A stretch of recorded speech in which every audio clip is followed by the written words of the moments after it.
The broadcast is now starting. All attendees are in listen-only mode.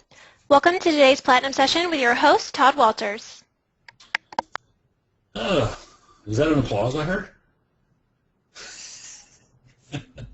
All right, welcome everyone, and hope you're minimizing distractions. Probably grab a notepad and grab a pen because we're going to talk about some solid business building stuff today as it pertains to the lead conversion side of your business. Now, I'm not sure you're aware of this or not, but we've been doing these Platinum lead conversion training sessions every month now for almost a decade, and with great results. Primarily, as you know, if you're not converting your leads to appointments, appointments to signed agreements to closings, that whole conversion aspect process of your business, like if you're not doing that, you're starving. You're having a really hard time generating cash flow. It'll make up the very essence of what you do. You know what I'm talking about. For the team leaders that are paying attention today, you know all too well, you know what it is I'm saying. Agents come to you and say, I want more leads, and it's like, well, what did you do with the last 25 that I gave you, or that I forwarded you, or that I booked for you?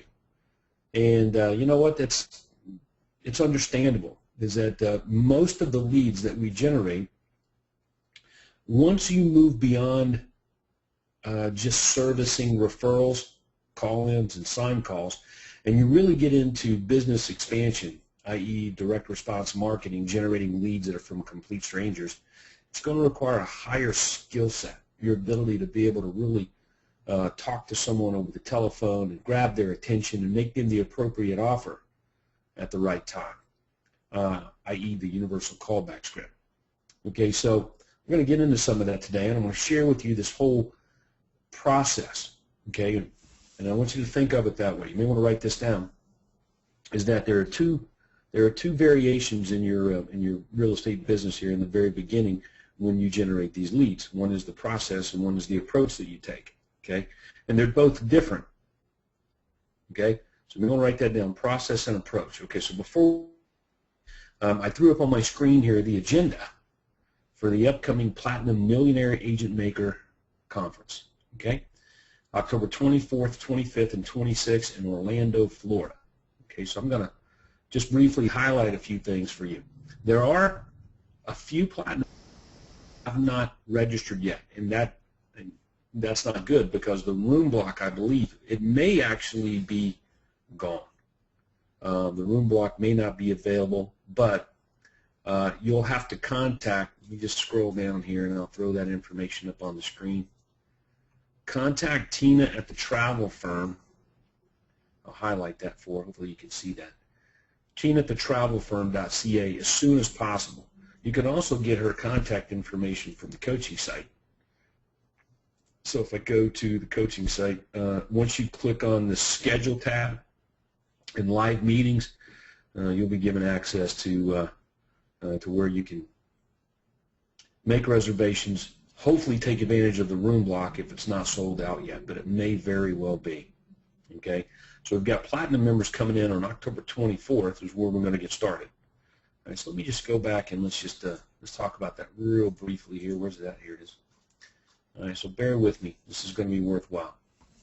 When we get together on Thursday, October 24th there in the International Ballroom at the Omni Orlando Resort in Orlando, it's going to be myself and Craig Proctor.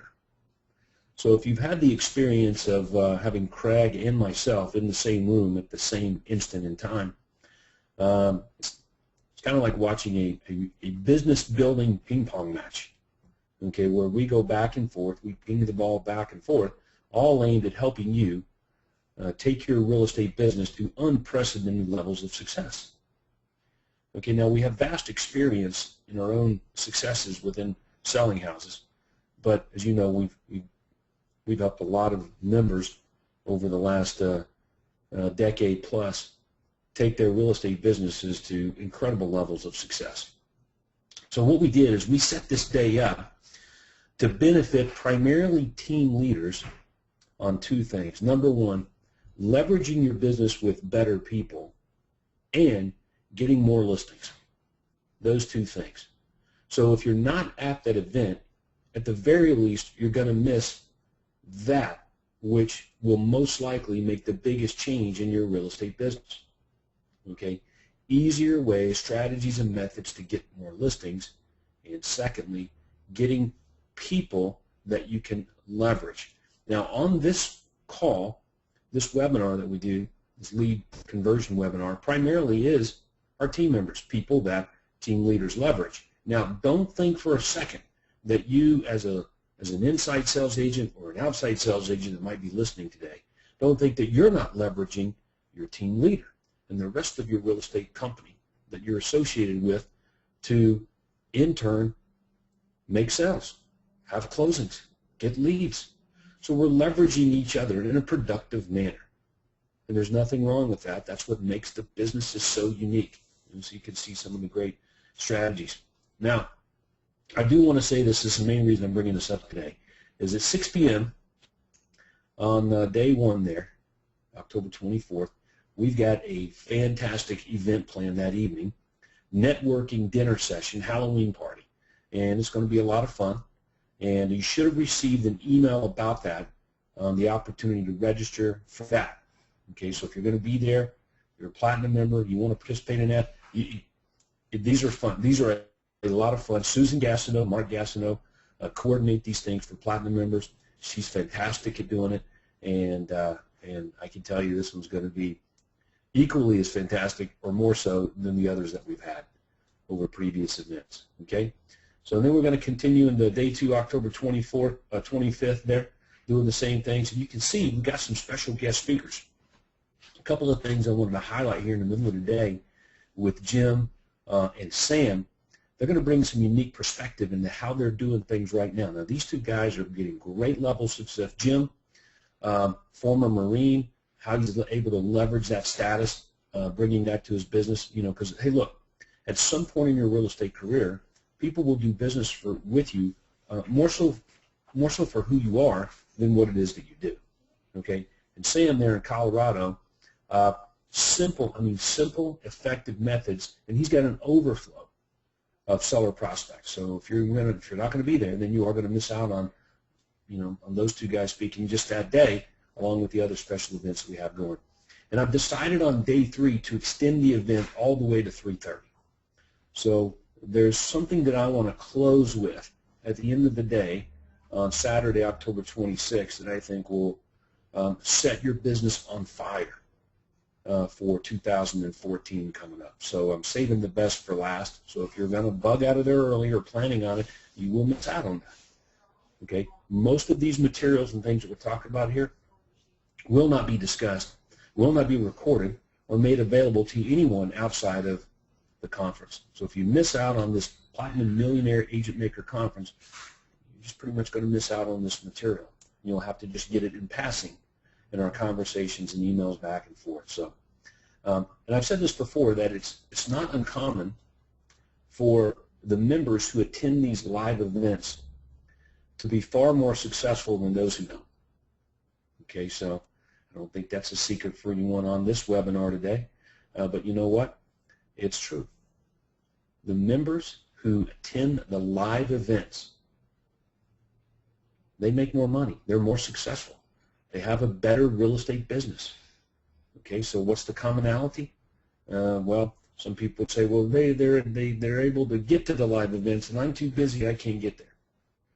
Okay, well, you can tell yourself those things if you want to, but bottom line is they choose differently. The successful among you choose differently than the less successful people. Okay, now you've heard Craig Proctor and I talk to team leaders about, hey, you only want to work on the things that get you a quantum lead. Hence why we do these lead conversion webinars every month, is because it's focused on very specifics, lead conversion, getting a lead, converted to an appointment, converted to a closing. So if we're not effective at doing that, we're not really going to be able to get our businesses off the ground. All right, so let's take a look at a few things now that I've done a good job of highlighting what's going to be happening here in a few weeks at this event. All right, so let me minimize that here if I can figure out how to do that. And bring up some other great things here. All right, so where's my flow chart?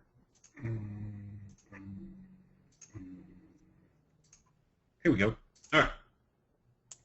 So I'm going to blow this up so we can all see it really well. Now, if you were in Toronto, you saw Craig and I spend, oh my goodness, first part of the day, almost the first half of the day, discussing and going through each one of these decision points as it should be in your real estate business.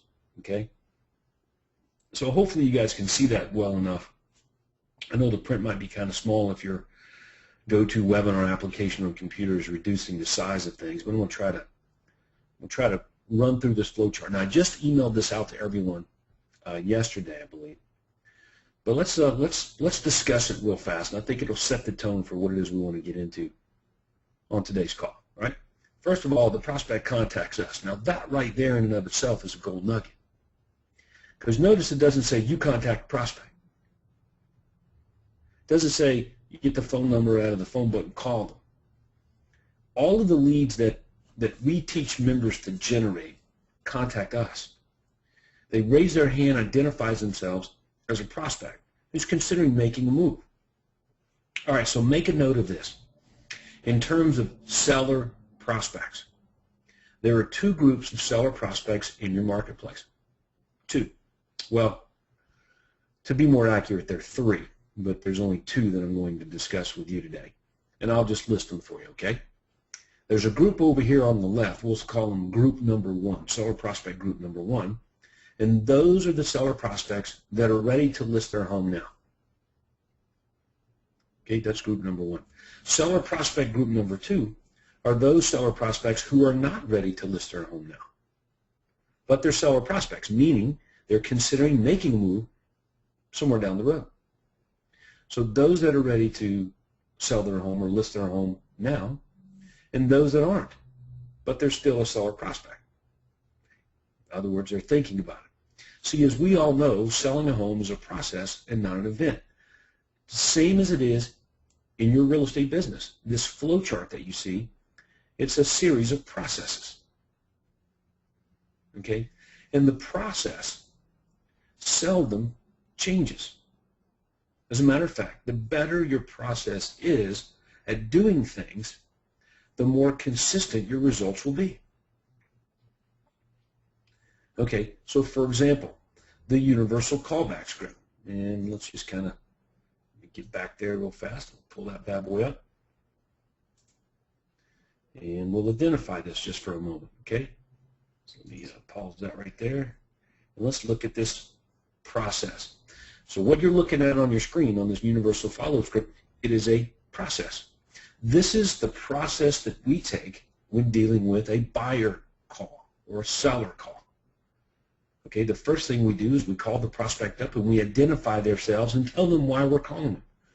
We've got to be able to answer quickly why it is we're bothering them, who we are, why we're bothering them. Who are you, why you're bothering me? That's the first thing that pops into our mind when we get a phone call from someone and we don't know. Right? The next part of the process is we want to establish motivation and timing. And as soon as I establish motivation and timing, let me repeat this. As soon as you establish the motivation and their timing, you make your offer. Okay, so once you have a handle on motivation and timing, you make your offer. Some examples of this. Mr. Smith, are you planning on making a move in the next 3 to 6 months? Yes. Yeah, we're definitely talking about that. Yes, we are. I've established their timing. Now, motivation, hey, do you have an agent to help you when the time is right? No, we don't. All right, so you know what? I'm pretty well prepared to make my offer if I know that it's a seller prospect or a buyer prospect. If I don't know which prospect it is, seller or buyer, buy first or sell first, I need to ask. Okay? And there's a couple of questions in here that we would ask to do that, right? Like this. You currently rent or do you own? You want to buy first or do you want to sell your home before buying your next house first? How do you want this to work? Do you have an agent to help you when the time is right? And then I'm going to go right to my offer. Some of you, even though you initially get the motivation and timing, you still continue to ask questions that are irrelevant. Okay, now these questions are on this list not because these number 3 and number 4 here. Are you planning on staying in the area and moving away? If you were to move, when you think that might be? These questions are here if you're having problems establishing motivation and timing. You've heard us talk about this before. Okay, so to make it easy on you, if you know the answer to are you planning on making a move in the next 3 to 6 months, and the answer is yes, we don't necessarily need to ask here if you were to move, when you think that might be. That question gets asked if we don't know, or if they don't know, or if they're not clear on what their real motivation and timing is, right? Okay, so bottom line, this is our process. This is our process for getting to the offer. Okay, you guys are very familiar with the offers. Okay, now buyers, now sellers. In other words, people that say yes to making a move in the next 3 to 6 months, and just so we can all come to an agreement, that is now business. Okay. When you wake up today and you say, you know what, I think I want to sell my house, it's going to be a 3-month to 6-month process on average. Okay. So we've got 3 offers: buy first, sell first, and for longer term prospects, our monthly newsletter. So this whole flow chart of the universal callback script is a process, right? All right, so let's go back. Now that we've got that understood, let's go back to the flow chart. Let me blow that bad boy back up. Prospects contact us. Then we contact them, right? Right? When do we contact them? Well, after a series of processes have taken place, which should take place literally within seconds, moments, minutes, not hours or days. Okay? It should not take an administrative member on your team hours to take new leads off that come in, get them into your contact management system, and get them distributed to the right agent for the job of calling them back. It just shouldn't take hours or days to do that. If it does, you've got a flaw in the way that you do things, in your process. Okay? For everybody on this call today, which is primarily people who follow up the leads, okay, we can't make contact really until we actually get the lead. So if it's taking hours and days, week, to get the prospect in our hands, we're going to have a more difficult time reaching them and leveraging what it is that they requested, because it's just going to be far off in the past and future, and they're going to equate, even if they do remember it, they'll equate us with poor service, right? So lead comes in, administrative person pulls the leads off, make sure it's in the contact management system. Now, that may happen automatically, it may happen manually. It's probably happening both ways. You've got people that are calling on your signs. You got people that are referred over to you that they call in directly. And you've got these automatic lead generation systems that come in through your website and your information lines. Okay? Now, I want to highlight this real fast. This is a big deal. The lead manager, which could be the team leader, could be the office manager, but whoever is assigned to this, decides who should get this prospect. So the way it worked in my real estate business is the same way that it worked in Craig's real estate business. He taught me. And it was simple. The best agents, they get the best leads. So let me repeat. The best agents get the best leads. Now that may be an inside sales agent, may be an outside sales agent. That makes sense to everybody? We didn't cram everybody into the same hole because we had a few agents on our team that were better at some things than other agents were, and vice versa. So it was important that the best lead get to the best agent based on the rules that the team leader decides should be carried out. Now, let's talk about this. Once we make contact, first contact with the lead, which may require 1 call, may require 5 calls, may require 20 calls. I don't know. Okay, your ability to reach the leads is really going to dictate how successful you are. And let me say this again for everybody's benefit. It's not our prospect's job to call us back. It's not our prospect's job to call us back. It's your job to reach them. Or whatever you need to do there. Okay? So You can see down here at the bottom we've got decision points, we've got a beginning or an end of a process, and we have specific steps in the process. Process, process, process, and that's what this is. This is how we deal with the leads that come into our real estate business. Okay? We make first contact, and then we decide what happens after that contact. For example, we booked an appointment. The best agent for that prospect is going to be on that appointment. So we get them scheduled on it. Okay? The lead is just not very good, poor quality, a dud lead. So we drop it. Okay? Or we determine, whoa, future business, more follow-ups required. Everybody get that? So we schedule future activities to follow up with the prospect. That's how it works. Now, there's a few other things in here. For example, when we book an appointment, what happens then? Yes, we're going to get it to the best agent for the job, but are there any pre-selling or preliminary materials that we want to get in the prospect's hand before we show up? Do we want to try to pre-sell the prospect on doing business with us before we ever show up on the appointment? And the answer is, yeah, you would like to do that. But when do you start doing that? When does that process take place in your business? And the answer is, well, for everybody on this call today, you should be engaging in some sort of pre-selling aspect. So you could add right here, right, a specific step in the process before OSA meets with the prospect. Right in here, you could say, go back, you could say send bombs in the ultimate converter, pre-sell the prospect. Okay, and that's it. And then you guys can read. I don't need to run through this whole thing, but I just wanted to make your brain aware that the best way to conduct yourself day to day to ensure optimum efficiency and productivity for your real estate sales team as well as for yourself is to fully understand the process. Okay, and of course, to fully understand the process, you got to have one. All right, so what happens when things are not going so well?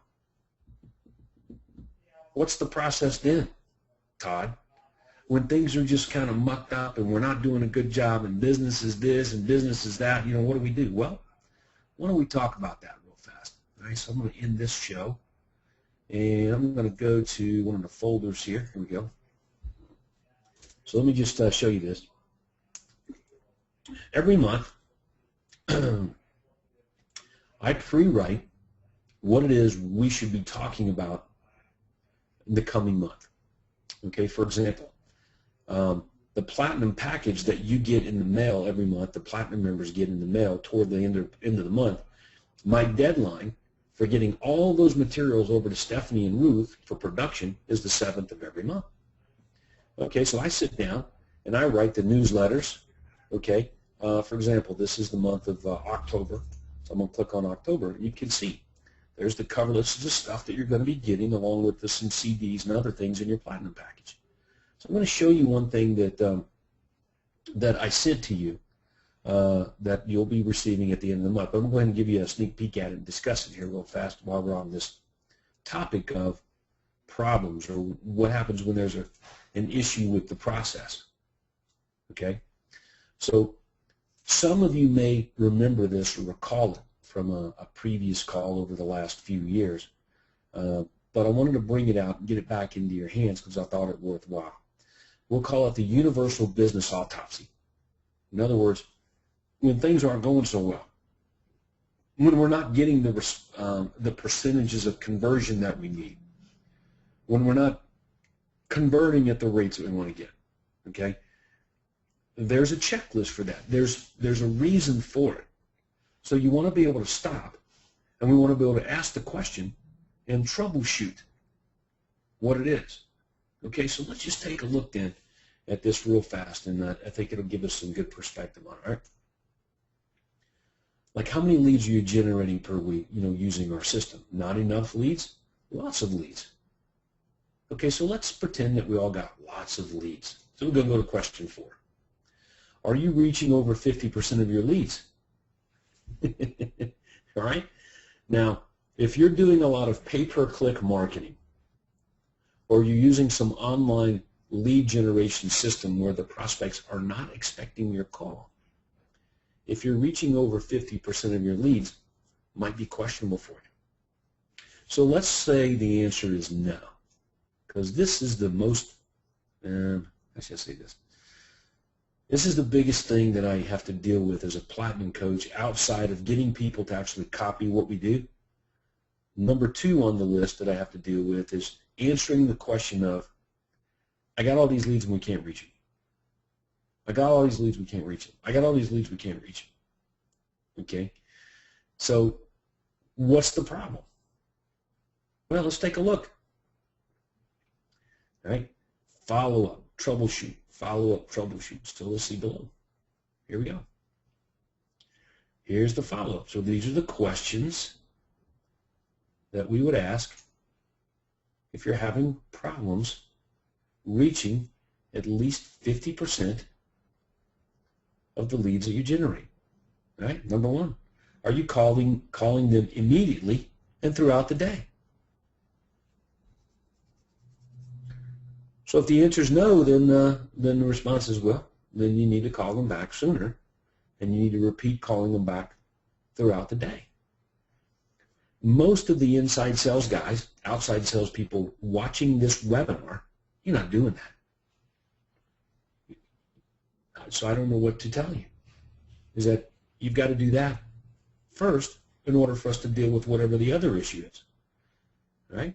So let's analyze that. Calling them back immediately. It goes back to what I said in the beginning and why I showed you the flow chart.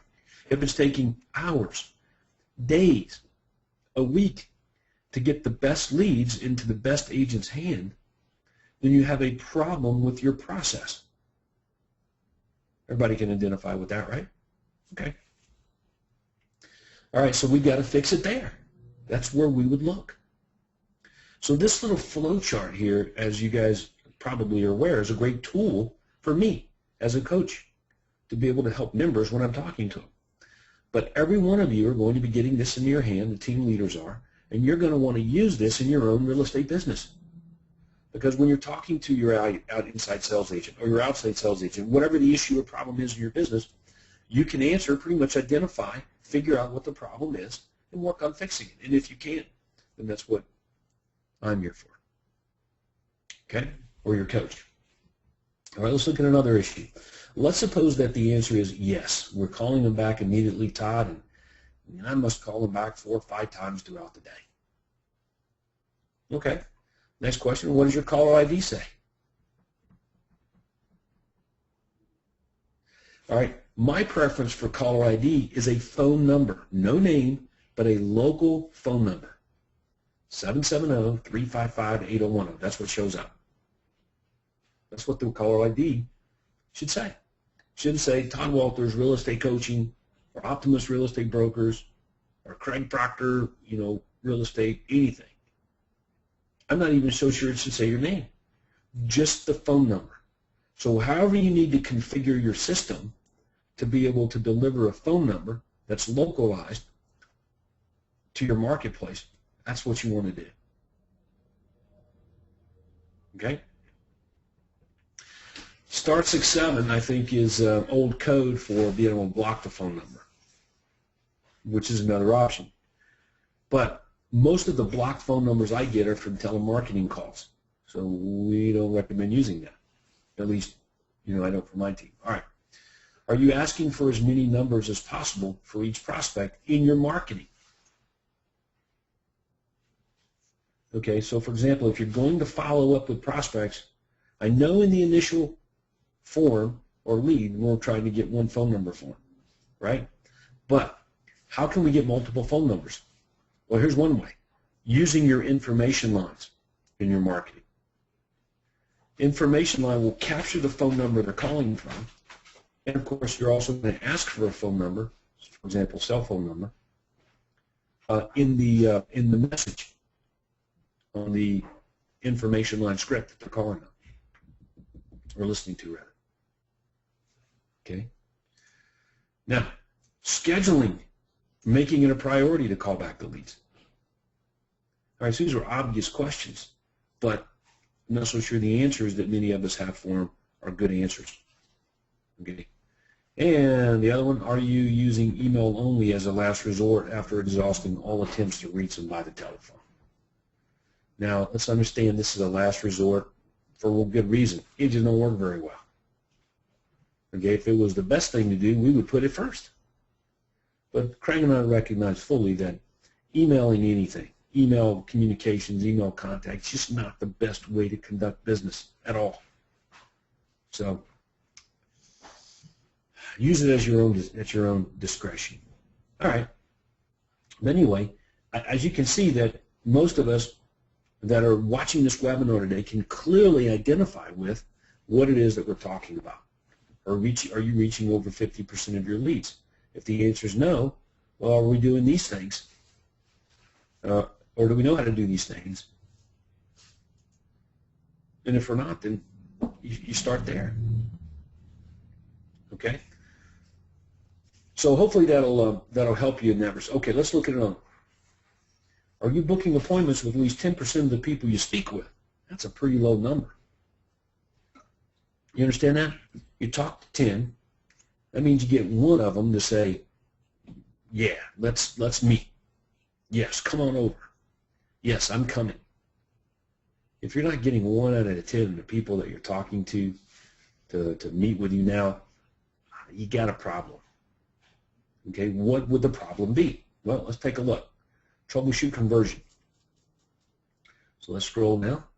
Let's look at our conversion stuff here. All right, first question. Are you using the universal callback script so that we're accurately determining motivation and timing? Because it's going to be difficult to meet with or to close for an appointment with someone who's not very motivated to make a move. They're just too far out into the future, wishy-washy, very difficult. So you may be trying to close appointments that you just can't, or close for appointments with people that you just can't. All right, so that's the first thing.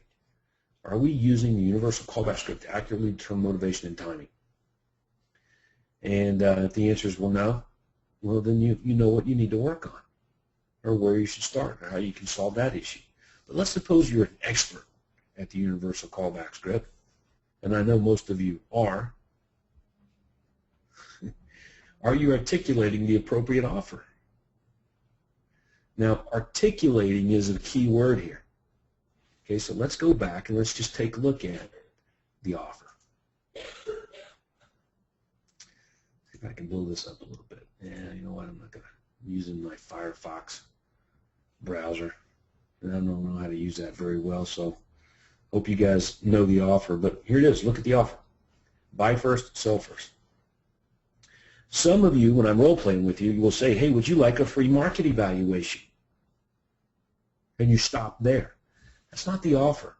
We may use the word free market evaluation here, but we go on to explain the benefit of what it is. It will help you determine what you can sell your home for. All right? So very important that we follow the, we don't assume anything. We assume our prospect doesn't know industry lingo like market evaluation. We fully explain what that is and how they would benefit. Okay, would you like a free market evaluation to determine what your home will sell for? Also, I can give you some tips on what to do and what not to do to get the most amount of money for your home when you sell it. We can go over all the various closing costs you'll have so you know how much you'll have left in your pocket at closing. And that's free. Doesn't obligate you to anything. Does that sound helpful? Okay, so it's articulating the offer. Articulating being the key word. So be really careful about abbreviating what it is that you see here. For example, would you like to receive our home hunter service? Or here's an even worse one. How would you like to become a VIP buyer? So all those things do is confuse the prospect. Confused mind does nothing. So we want to be clear with the language, benefit-rich language. So we pretend like we're talking to a fifth grader. Would you like for me to email you daily updates of homes that match your home buying criteria that are listed with all the real estate companies in the marketplace? The list even includes bank-owned properties and foreclosures and company-owned homes, even forced sell by owners. That's a free service. You're not obligated to buy anything. Does that sound helpful? All right. So anyway, let's get back to our troubleshooting chart. Are you articulating the appropriate offer? So let me give you an example. Another example on that. You've got a buyer. He owns a house. He needs to sell it. He indicated that in the course of your conversation. But he is not going to even talk about selling his house until he knows where he's going to go. Now, you can sit there and argue with him over the telephone about how he really needs to know what he's going to sell his house for, and before so he knows what price range of home to go buy, and you can have all those wasteful conversations. You won't see them on the universal callback script, really, will you? Nope. That's not there. Because if the buyer in his mind is a buy first buyer, like I need to know where I'm going, I want to know what I'm going to get, I want to know what's out there before I consider even putting my home on the market, then the only offer that's going to work for you is for the buyer to get access to houses that match his home buying criteria. That's it. So you would want to know that before making the offer. That's why the universal callback script is so important in determining motivation and timing. All right. Here's another one. And this is, I could talk for an hour about this, but don't have time. I'm going to get to some questions here and do some role playing. But the threat of cost and obligation. Now, I know how you work. Okay? Well, let me take it back. I know how some of you work, and that is that you work for cheap and free. Okay, but the public's perception is not that. The public's perception is, you know, especially for first-timers or people that haven't engaged a real estate agent in a long time, they're going to have to pay. They don't know that you're free. They don't know that you might get paid at the end of the transaction maybe, and that you're willing to give up your fee. They don't know that. So this is why there's a sales resistance that goes on, is the public's perception is that you're not free. I got to pay for you. Did you know that?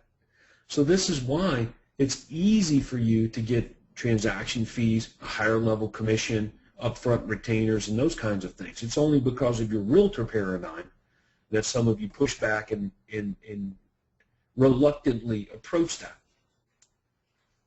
All right? So my example is when a person is talking to a service representative, there is a sense of cost associated with it. I'm going to have to pay, or there's going to be some sort of obligation that it's just impossible to get people to help me for nothing. So removing the threat of cost and obligation to book the appointment is important. Remember, we're just trying to get the appointment with the prospect. So failing to mention that, hey, this is a free service, you're not obligated to anything. You're never obligated to buy. All right. Whatever it is that you're saying over the telephone, does it include removing the threat of cost and obligation? If it doesn't, that could be why you're experiencing some problems on booking more appointments. And again, we're dealing with the option of, are you booking appointments with at least 10% of the people that you're speaking with? Okay. And then make your offer. Practice on one of your team members, your team leader, somebody else on your team. Role play. Let's role play this thing out. And that's what we do a lot on these calls. And we'll, you know, get the opportunity here today, we'll do some of that. Okay? The other thing is, are you listening to other people role play and make calls? Like this call here. This is a trading call, it's a lead conversion call at the platinum level. So we deal a lot with the process and that sort of thing, less on the role playing. We've got role play calls. There's a gazillion recorded calls. You can go to the website right here, click on the universal callback script, and we can listen to Craig make follow-up calls. Every one of you right now has a CD of me and Craig and James role-playing together. You know, three of the best callback script people on the planet each of us discussing, role playing, and talking about the follow-up side of the business. Everybody on this call should have that CD. If you do not have that CD, you're going to want to zip me an email. Matter of fact, you may want to write that down now. Email address is tw@qlsystem.com. tw@qlsystem.com. If you do not have that call, that recorded call on a CD of me, James, and Craig talking about the universal callback script and doing role play. It's an hour and a half call long. Now, I know the date well. It's February 13th, 2007 is when we recorded that call, and it is one that everybody must have. Timeless. Okay? And here's the other one. Are you attending the weekly role play calls? I mean, like I just said there. Hopefully the answer is yes. We're working on getting better at this process. Okay, so you can see that virtually every aspect of the problems we're going to have in the process of getting agreements signed, okay, are dealt with here on this universal business autopsy. Okay, so we don't have time to go through the whole thing, but those are the aspects of this call that I wanted to deal with and help everyone on, okay, as well as the troubleshooting. Now, again, this universal business autopsy is going to be sent to all of the Platinum program members in the next Platinum package at the end of the month. You can see all of the stuff that's included in that Platinum package, okay, including a few items here specifically for the Titanium level members. All right, so anyway, pretty slick there. I'll minimize that, and get back to the flow chart. Where'd it go? Oh, it's on the PowerPoint slide. Okay, so gets us back to our process. So this all looks great on paper, this flow chart, right? This is what your business looks like. And then the more advanced your business is, there's a few things in between here, like pre-selling prospects I mentioned to you. Okay, but if you're not moving these leads effectively to these points, listing contract signed, or buyer contract signed, which could just represent listing with buyer. If you're not getting to that point, then you have a breakdown in your process, or you have a breakdown in your approach. So the business autopsy list deals with the breakdowns in your approach to how you do business. All right? So for example, the approach that we're going to take is almost always going to be different for each prospect. The process is the same, the approach will be a little bit different. Do you know what I mean by that? Well, for example, you got people that are quiet and you got people that are very talkative. So most of the time we identify the approach with when we go on appointments. We get to the face-to-face appointment and we have a person who's a high D personality. They just want the bottom line. Okay, so our approach is going to be a little bit different, the way that we sell to that person. If we get there and the person's a high C personality, they're going to want more details, reassurances, risk reversal even. So our approach with that person is going to be different. But the process will still be the same. Show up at their house, welcome them, put my stuff down at the kitchen table, take a tour of the house, get back to the kitchen table, find out what's most important to them, get into the nuts and bolts of the benefits presentation, tie it into what's most important to them, close. Okay, that's the process. But the approach, how I'm dealing with this specific person, is going to be probably different appointment to appointment to appointment. So this is where your sales skills matter. Okay? So anyway, so let's do this. I know we've got a few hands raised and some questions. So here's what I want to do. If you want to specifically role play, or if you want to address some of the things that I've mentioned to you today on the universal business autopsy, or this flow chart, or how you're supposed to be doing things or should be doing things, or the universal callback script, any of the issues that you're in, you want to either ask your question on the control panel at the upper right-hand corner of your computer screen, or you can raise your hand, and Andrea is going to see that, and we'll try to open up your microphone. and try to make that happen. So Andrea, you doing okay? Yes, I'm wonderful. Now you're in what, Texas? Yes, sir. Hutto, Texas. How's life in Texas? It's awesome. I Better heard than everything great. was big in Texas. Everything. Everything.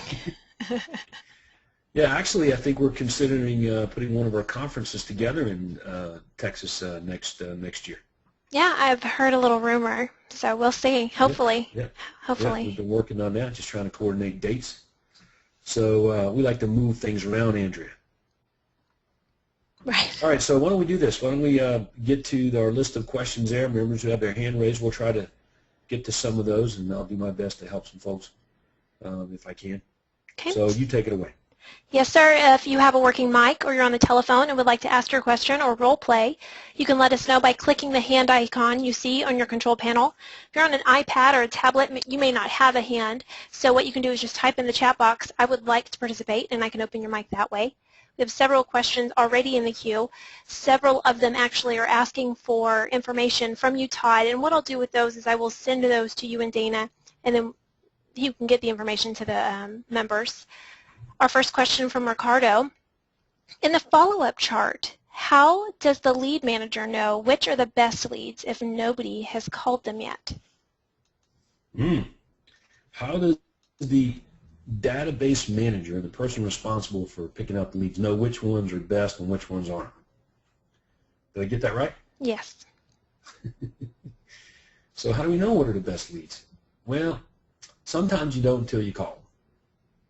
All right, so when in doubt, call. But, for example, if somebody calls in and says, yeah, I want to talk to Todd about this postcard I got in the mail that says he'll buy my home if it doesn't sell. Okay, well, we can compare that lead to someone who went to, who came in through, say, our pay-per-click marketing system, ended up on our Success website and filled out a form requesting a list of distress sale list of homes for sale. So which one of those would you consider the best lead for me to call back? And that's how you do it, is that the leads, so when we say the best leads, it's pretty easy. This agent is good at calling these leads, this agent is good at calling those kinds of leads, and this other agent is good at calling these kinds of leads. And I want all of these kinds of leads right here. So I just simply made a list, just like Craig told me to do, worked very, very well for my database manager. Hey, if this kind of lead comes in, this is what you do with it. If this kind of lead comes in, this is what you do. If a signed call on this listing in this area comes in, here's what you do with it. Okay, so over a short period of time, you're able to determine which leads should go to what agents. So when we say the best lead goes to the best agent, let me give you an example, a little bit more clarification on that. Using the example I gave you. Hey, I got this postcard in the mail, I want to talk to Todd, says he'll buy my home if it doesn't sell. Okay, well, I can't give that lead to this new outside sales agent that has been on my team for the last 2 months. You just joined the team a couple months ago. Okay, that wouldn't be written into the rules, would be to give that lead to that agent, because he would not be the best agent for that lead. Okay, a veteran that's been around on my team for a while and knows how to handle the scripting and dialogue for that, or myself, that's who would get that lead would be delegated to.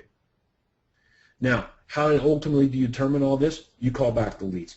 So everybody on this call should have a team leader that has called back the leads, have extensive experience with calling back all kinds of the leads that have been generated over time.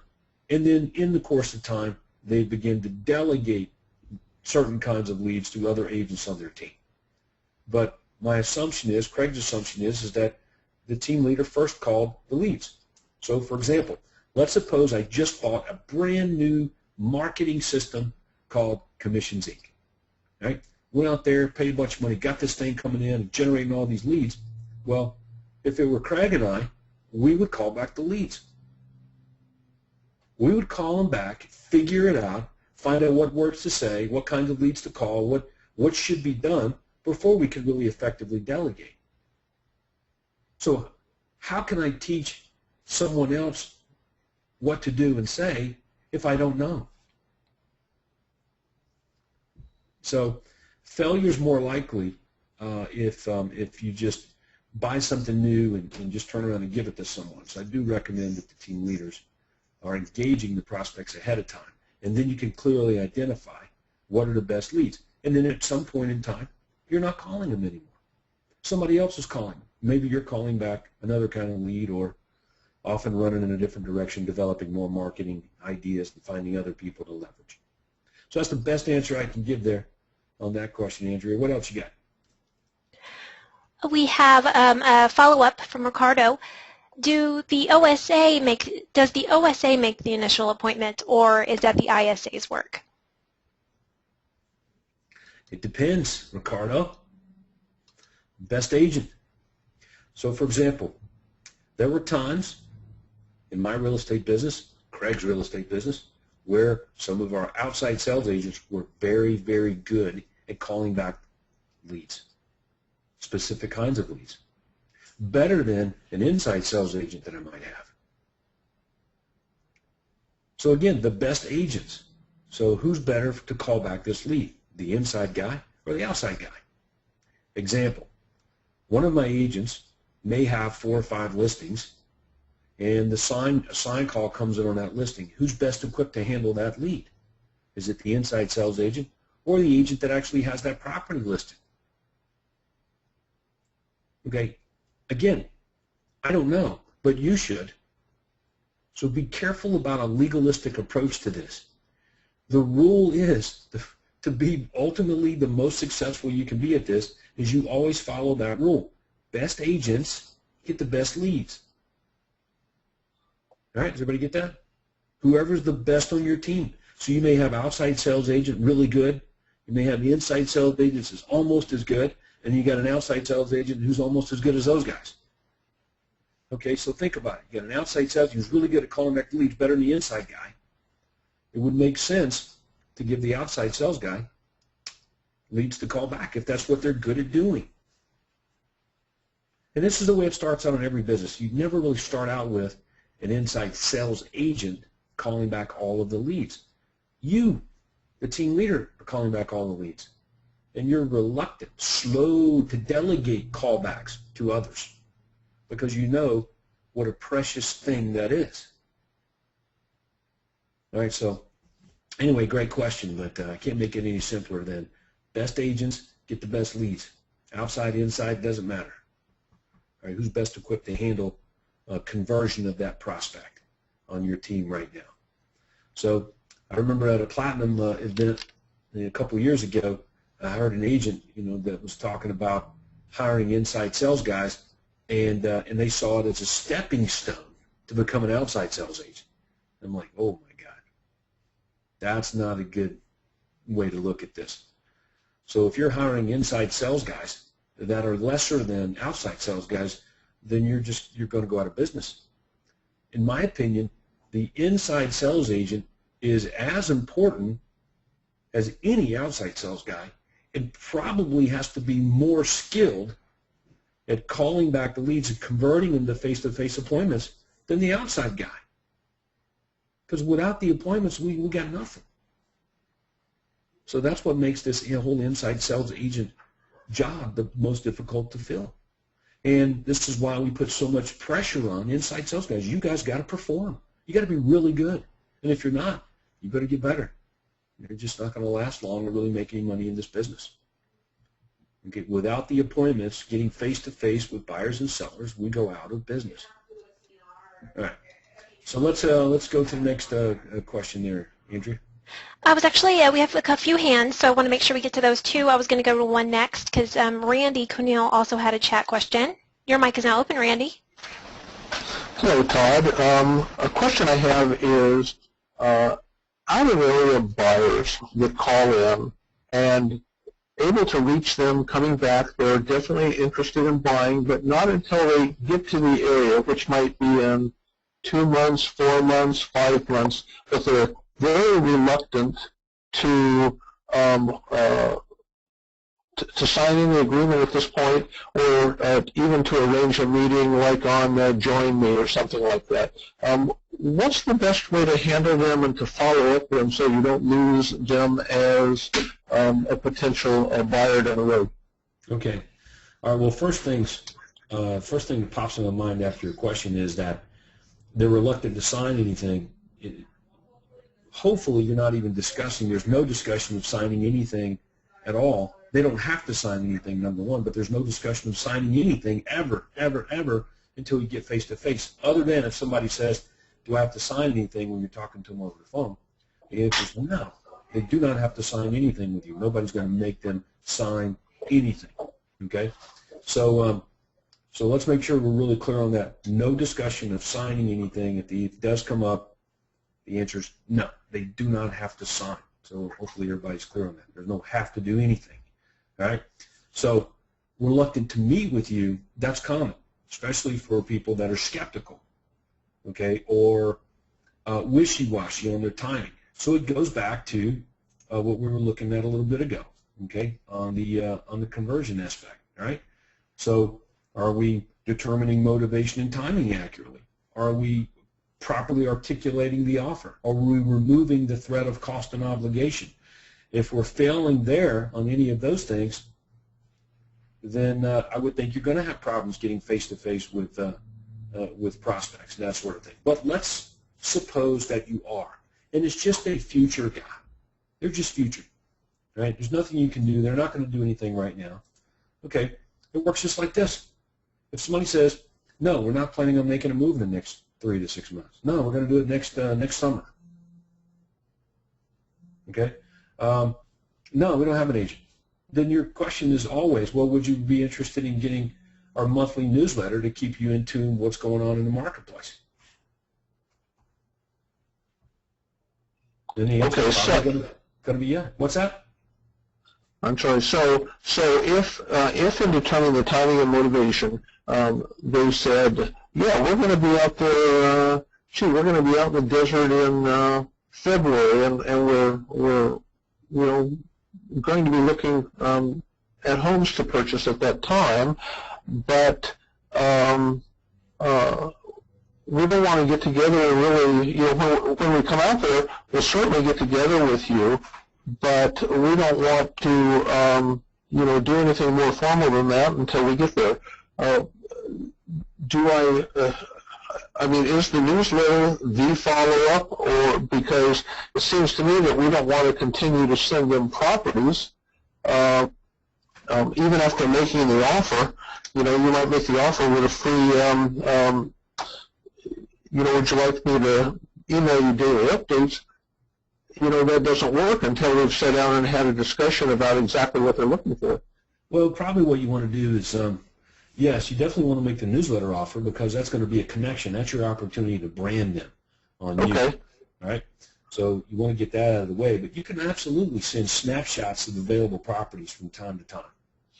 Daily updates doesn't really, I don't know what that's going to do because they can't buy anything. They're not in town. Unless you were going to leverage that to get them to come to town. So you got to use your own judgment there. Okay. And let's be candid on this. People are not going to do business with you on the guys that you can send them daily updates of homes that match their home buying criteria. That's a great way to get. See, buyers want houses. So it only makes sense that if you want to get face-to-face with a buyer, then you leverage houses, access to homes, access to properties that they can't easily get on their own or from somewhere else. You leverage that to get face-to-face with people. When you get face-to-face with people, what you offer them, the benefits go well beyond just access to homes. They can get access to houses on their own through the internet, so it's just not that big of a deal. It's the proprietary things that you offer. Access to houses they can't really get on their own. But again, sending snapshots from time to time to buyers along with your monthly newsletter, following up in half the time that they say via phone, all part of the follow-up system. Hopefully you're doing that. That's great. Thanks, Todd. Yeah, man. Our next hand raised. Sorry about that. Real quick, Andrea. Let me repeat that. when somebody says, yeah, we're probably next springtime. Well, if you look down here at question number 6 on this universal callback script, we're pretty clear. You ask them if you can follow back up and when a good time to do that is. Hey, when's a good time for me to follow back up with you to see how things are going? So if they say, yeah, I'm going to make a move in the summertime, later in the conversation, you should be asking it, hey, when's a good time for me to follow back up to see how things are going? And they may say, well, call me back in March. Okay, so when do you call them back? Right, you schedule time for half the time that they say, just to be safe. Okay? All right, so Andrea? Okay. Sydney Lynn, your mic is now open. Sydney? Okay, I'll go ahead and mute the mic. Doesn't sound like she has a working feed. We'll go on to Vanessa Godoy. Your mic is now open. Hello? Hello, Vanessa. Hi, can you hear me? Loud and clear. Cool. Okay, so I wanted to role play the script that we have and that I've been using when I call leads back. Okay, what kind of lead? Buyers. What did the buyer want? They are looking mostly at condos or single-family residences, well, anywhere up to like 500, 600,000. How did you generate the lead, though? Oh, through Commissions Inc. Okay, so they're just through your IDX system there, Commissions Inc. You got a lead, and you indicated what kind of properties, price range and area they're looking for. Okay, Right. so I'll be the prospect, and you're the agent. That's what you do, so you just call me, okay? Okay. Okay, so ring, hello. Hi, James? Yep. Hi, my name is Vanessa. I'm with the real estate website that you registered on, findSanDiegoHomeListings.com. I just wanted to thank you for registering on our real estate website, and the reason why I'm calling you is because I have some off-market properties that I think you might have an interest in. These properties aren't on any websites, and they aren't listed anywhere on the internet. So what this means to you as a buyer is that you won't have to compete against any other buyers due to the fact that they don't know about these properties. Do you have time to meet tomorrow? Okay, let me stop you. All right, first of all, your offer is pretty good. All right, so you're offering me something. You're offering me something that I can't get on my own. But make no mistake about it. The offer and then closing for the appointment are two different things. Right. Okay? So let me show you what I mean. Let's go back to the coaching site here, and I'll throw this up on my computer screen. Okay? If you look down here at the offer, what we're trying to do is we make the offer. Okay, in your case, would you like to get access to properties that are not available, through real estate companies, or you can't find them on your own? Would you be interested in getting a list of those properties that match your criteria? And the buyer's typical answer will be, yeah, that sounds pretty cool. Okay?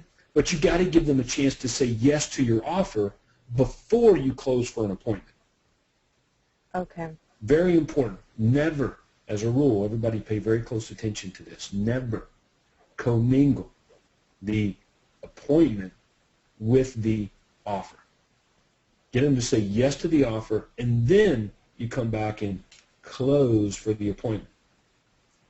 So like after that I would say, is that something that you would be interested in? Yes, that's exactly right. And then my response would be, yeah, that sounds great. And then you would say what?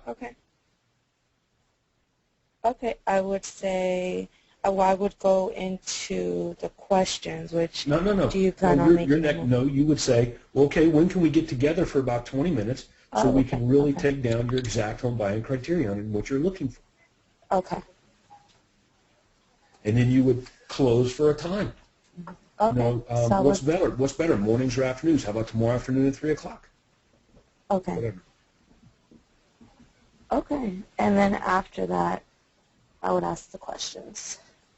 Yeah. Once they say yes to the offer, then you close for the appointment, and then you move on to your, once you get the appointment scheduled, then you move into your questions to prepare for the appointment.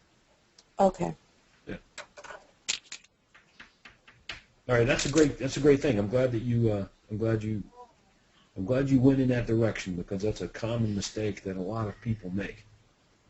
Yeah, that probably explains why I'm following up with a lot of people. Yeah, get them to say yes to your offer first, because when they push back, what are they pushing back on? Are they pushing back on the offer that you're making, getting access to properties that aren't listed, or are they pushing back on getting face-to-face? And the answer is you don't really know, because you put them both together. Right.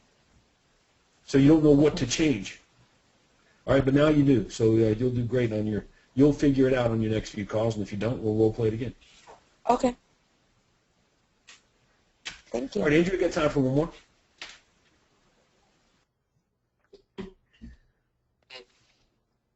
Hello. Hey, who's this? This is Vic. I'm so sorry about that. My mic would not unmute. It is Vic McCarrion is the next participant. Vic, I haven't talked to you in a while. I know. I would like to do a role play, please. You called for an editorial ad, but you hang up. I just captured your number. Oh, okay, so you just got us. Okay, all right, no problem. Let's do that. All right, you're calling me. Hello. Yeah. Hi, my name is Vic with Marcarian Realty. The reason I'm calling, somebody requested a report, to request a report 27 tips, and they called my 800 number, but unfortunately it's not working properly. Is that you called that you need the free report? I don't know. Did you attempt to call 800 number? Yeah, I don't know, man. I don't remember. Oh, okay. It might be your wife or something. If you want, it's a free report. If you give me your address, I can mail it to you with What report? Fine. It's a report, 27 tips how to do fix-up to sell your home for top dollar. This is a courtesy report. We send it to people that they might think of selling now or in the future. So let's back up. Are you actually calling people that are hanging up? Yes, I just did today one. Or why don't you just try to don't spend so much time on the report, because it's really irrelevant, and let's focus on the real purpose of your call. What is it that you really want from them, Vic? Yeah, that's my challenge. The reason what I want, are you guys making a move next 3 Okay, so why don't you just do that? Why don't you start it this way? Yeah. You know, hey Vic, this is Todd Walters with Todd Walters Real Estate, and the reason I'm calling is you'd called us not too awful long ago about real estate, and I just wanted to follow up to see if you guys had made a move yet. Okay. Are you planning on making a move in the next 3 to 6 months? Maybe. All right, so there you go. But that's how you do it. Just hey, you'd called us not too awful long ago about real estate, and I just thought I'd follow up to see if you guys had made a move yet. Okay. And I would say my wife probably called. Yeah, well, so your struggle is not with the questions of establishing motivation and timing. Your problem was stammering around with trying to make a connection on how you can get to asking motivation and timing questions, correct? That's true. That's true. That's what so we just fixed that. Hey, Vic, this is Todd Walters with Todd Walters Real Estate, and you'd contacted us not too awful long ago about real estate, so I thought I'd follow up just to see if you guys have made a move yet. I don't know if I remember I contacted you. Well, were you folks planning on making a move in the next 3 to 6 months? So regardless of their answer, I get to move right into motivation and time. This is a great tip. Yeah, I really appreciate it. Okay. Yeah, it's not a high-level use of time calling back people to actually hang up and don't do things, but if you run out of people to call, I can see where you might do that. Okay. All right, Vic, that's a great question. It's a good way to wrap up today's training session. Go sell some houses. Andrea, it's all the time I got today, and most of these guys need to get back to work. So I want to remind everybody to get to Orlando. All the team leaders out there, if you haven't already registered for the Platinum Millionaire Agent Maker Conference, October 24th through 26th, do that. Go to the coaching site, get registered up for it. Hopefully there will be room block available. I don't know. If it's not, I'm sorry. But that shouldn't preclude you from getting there. by any means. So make a point to that. If you have any follow-up questions or you want to contact me, zip me an email at tw@qlsystem.com, tw@qlsystem.com. With that, that's going to wrap up our call today. Andrea, thanks for your help as always. You're fantastic, and let's go sell some houses. Thank you, Todd. Thank you, everyone, for joining, and have a wonderful afternoon. This officially ends the webinar for today.